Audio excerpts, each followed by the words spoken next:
नमस्कार दोस्तों, आप सभी को मैं मेरे श्री सत्यगाथा चैनल पर स्वागत करता हूं।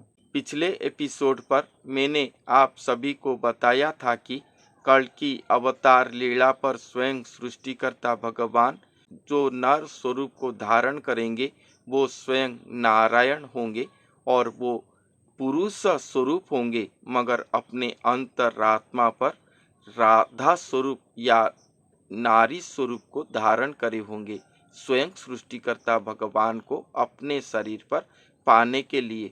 इस संबंधित और भी तथ्य महापुरुष अच्युतानंद दास जी ने अपने 13 जन्म शरण मालिका पुस्तक पर लिखे हैं।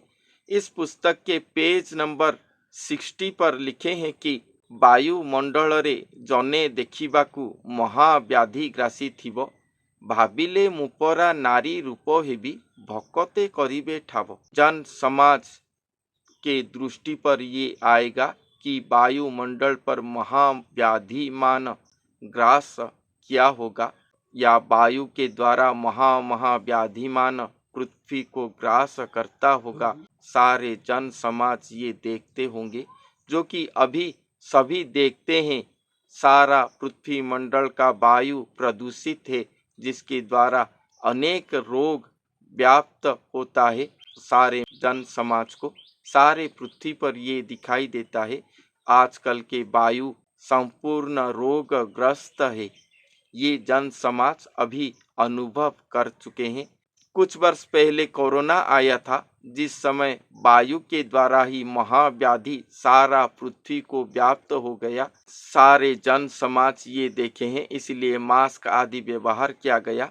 इस प्रकार के जब पृथ्वी पर वायुमंडल पर महाव्याधिमान ग्रास किया होगा, उस समय स्वयं भगवान का वो अंश स्वरूप श्री नारायण प्रभु धरती पर जन्म लेकर रहे होंगे।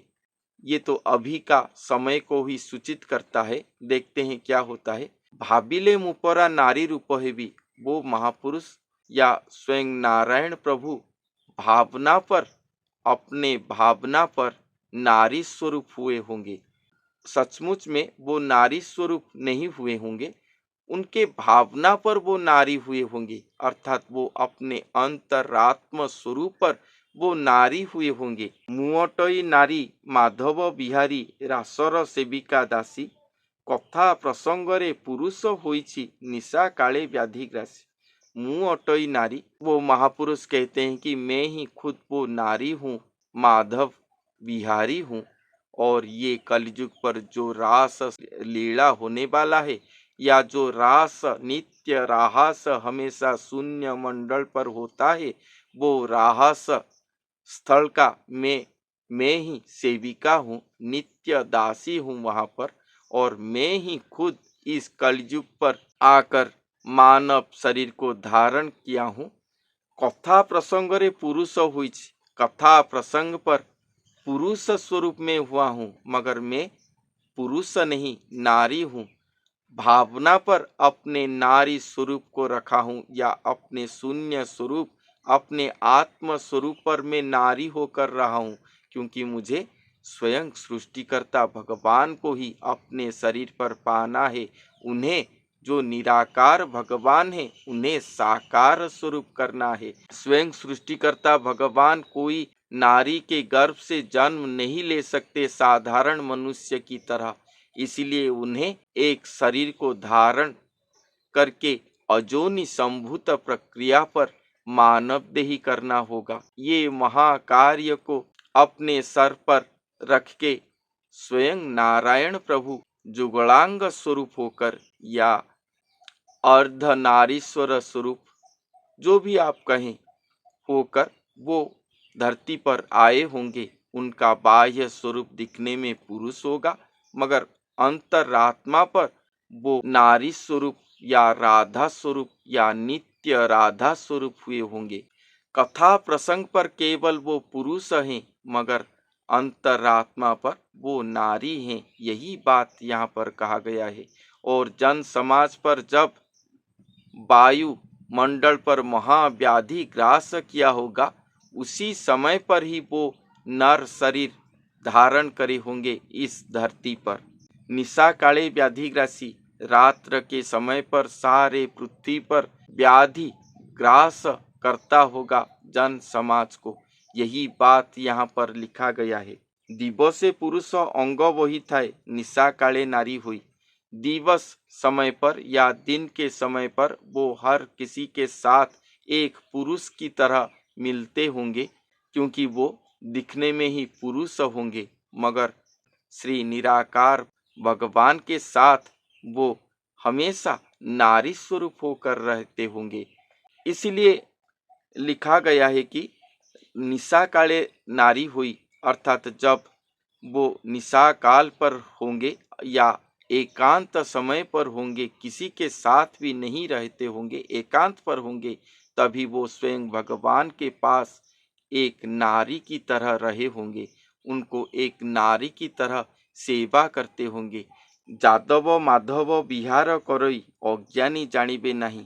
वो कौन है जो महापुरुष दिन में पुरुष हैं और रात में नारी हैं? दिखने में वो पुरुष हैं मगर अंतरात्मा पर नारी हैं।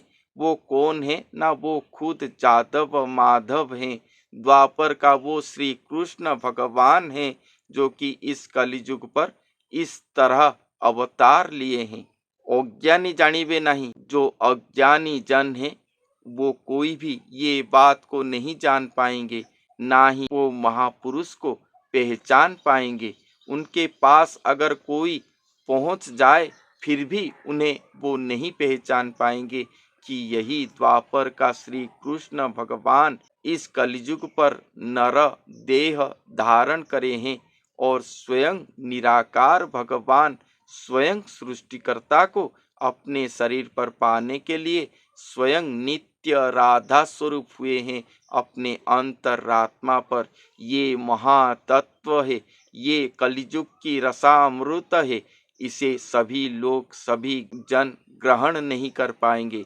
जिनके पूर्व जन्म स्वीकृति होगा, जो ज्ञानी जन होंगे, जो भक्त जन होंगे, वो ही केवल इस रस अमृत को आप्यान कर पाएंगे। बाकी सभी को ये विष की तरह लगेगा या वो अज्ञानी जन इसे कभी भी ग्रहण नहीं कर पाएंगे। किसी ने मुझे कहा कि आपके ये बात को मैं ग्रहण नहीं करता, वो पुरुष स्वरूप होंगे, वो नारी स्वरूप नहीं होंगे, ये बात को मैं ग्रहण नहीं करता। मगर आप सोचना चाहिए कि मैं खुद नहीं कहता हूँ। मैं जो भविष्यवाणी ग्रंथ पर लिखा गया है, पूरे पुस्तक प्रमाण उक्ति सहित, पेज नंबर सहित महापुरुष अच्युतानंद दास जी की भविष्य मालिका को ही आपके सामने उपस्थापन करता हूँ। ये मेरा ज्ञान नहीं है, ये स्वयं भगवान का लीलामृत है, जो महापुरुषों के द्वारा लिखा गया है हमारे ओडिशा पर ओडिया भाषा में। इसे मैं बस आपको हिंदी ट्रांसलेट करके आपको बता रहा हूँ। ये मेरा कोई साधना जनित पंक्ति नहीं है, या ना ही मेरा कोई मन गढ़ंत बातें हैं, ना ही किसी को देखकर मैं अपने आप आपको बोल रहा हूँ। अपने मन से निकालकर ये सोचना संपूर्ण गलत है। आप अगर ये तथ्य को झूठा कहोगे तो महापुरुष अच्युतानंद दास जी को आप झूठा कहोगे, यही सोच लेना। तो जब वायुमंडल पर महाव्याधि ग्रास किया होगा, उसी समय वो महापुरुष गुप्त में रहे होंगे, अज्ञानी जनों को परिचय न देकर महागुप्त में धरती पर रहे होंगे स्वयं भगवान को पाने के लिए। और उसके बाद कहे हैं, केउं दिन हरि नेबे निजपुरी ए देह को बर जीवी, से स्थूल माधवे विहार करीबी दिन गला भाभी भाभी। इसके पिछले पंक्ति पर कहे कि जादव माधव विहार करे। वो खुद जादव माधव अर्थात श्री कृष्ण के बाद वहां पर कहे कि मैं जादव माधव या श्री कृष्ण हूँ। और फिर से कहते हैं कि क्यों दिन हरि, ये जो हरि स्थूल देह पर आए हैं, अपने आत्म स्वरूप पर नारी नित्य राधा स्वरूप हुए हैं, वो कब मुझे लेकर जाएंगे और से स्थूल माधव को अपने शरीर पर पाएंगे। स्थूल माधव यहाँ पर स्वयं सृष्टिकर्ता श्री भगवान को कहा गया है। श्री निराकार भगवान जो कि कृष्ण नहीं श्री महाकृष्ण हैं, उनके बाद कहा गया है कि कब वो सृष्टिकर्ता भगवान महाकृष्ण महामाधव धरती पर आएंगे, ये शरीर को, ये गुरु हरि के शरीर को धारण करके स्वयं स्थूल माधव हो जाएंगे। तभी मैं अपने शरीर को त्याग दूंगा, ए देह को बर जीवी, से स्थूल माधवे विहार करीबी दिन गला भाभी भाभी। तभी ये स्थूल, ये शरीर को त्याग करके वो श्री भगवान के शरीर पर वो विहार करेंगे। मैंने जो बोला था कि ये साधना महासाधना है, स्वयं भगवान को पाने के लिए महाप्रेममय साधना है, जहाँ पर दिखने में वो एक होंगे मगर प्रकृति में वो दो होंगे। ये जो महापुरुष हैं वो स्वयं भगवान को पाने के बाद अपने शरीर पर स्वयं भगवान के महाप्रेम पर तल्लीन होकर रहेंगे। स्वयं भगवान भी वो महापुरुष के शरीर पर संपूर्ण तल्लीन होकर या लीन होकर स्वयं स्थूलदेही हो जाएंगे। तो वो महापुरुष स्वयं भगवान के शरीर पर लीन होकर शून्य देही हो जाएंगे। इसी तरह निराकार भगवान इस धरती पर स्थूल देही या वो गुरु देही हो जाएंगे और ये महापुरुष स्वयं भगवान को पाने के बाद स्वयं निराकारमय सर्व व्याप्त सर्वेश्वर हो जाएंगे। यही लीला होगा कलयुग की अंत समय पर। और इस पर यही बात यहाँ पर कहा गया है कि वो महापुरुष के अंतरात्म नारी स्वरूप या नित्य राधा स्वरूप जब स्वयं भगवान को स्थूल हरि स्वरूप पर पाएंगे, तभी वो स्थूल हरि के शरीर पर लीन हो जाएंगे। अपने शरीर को छोड़ के उनके शरीर पर लीन हो जाएंगे, उनके शरीर पर वो विहार करेंगे, उनके साथ प्रति क्षण प्रति समय रास राहस पर निमग्न हो जाएंगे। ये कलयुग की महारास लीलामृत होगा, महाअलौकिक लीला है जिसे मैं आप सभी के सामने उपस्थापन कर रहा हूँ।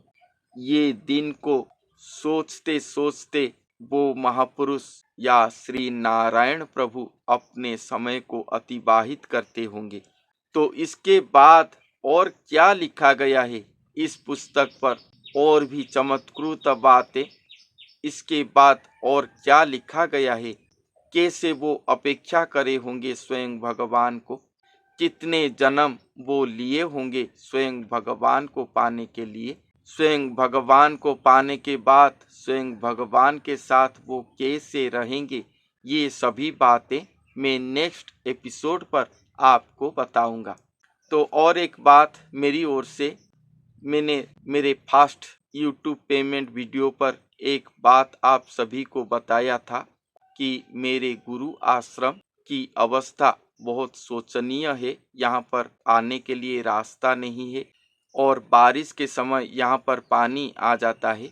और मैं जो यूट्यूब पर पाया था पेमेंट, मैं सभी मेरे गुरु आश्रम को डोनेट किया हूँ और आप सभी को भी सनातन धर्म के अनुसार गुरु आश्रम के लिए एक शिष्य भिक्षा करता है, उसी तरह मैं भी आप सभी के पास भिक्षा करता हूँ कि मेरे आश्रम को सहायता करें ताकि मैं कुछ काम मेरे आश्रम के लिए कर सकूं और ये स्थान को थोड़ा मिट्टी डाल के ऊंचा करूं ताकि पानी अंदर न आ सके।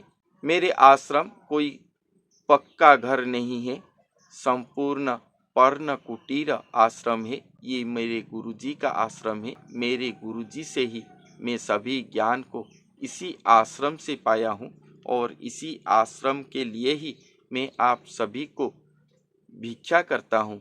आप जो भी चाहें मुझे सहायता कर सकेंगे। मुझे सहायता करने के लिए मेरे व्हाट्सएप नंबर और मेरे गूगल पे अकाउंट या यूपीआई अकाउंट मेरे इस वीडियो के डिस्क्रिप्शन पर है। आप जो भी चाहें मुझे सहायता कर सकते हैं। जो भी मुझे सहायता करे हैं आप सभी को मेरे ओर से अति ही धन्यवाद।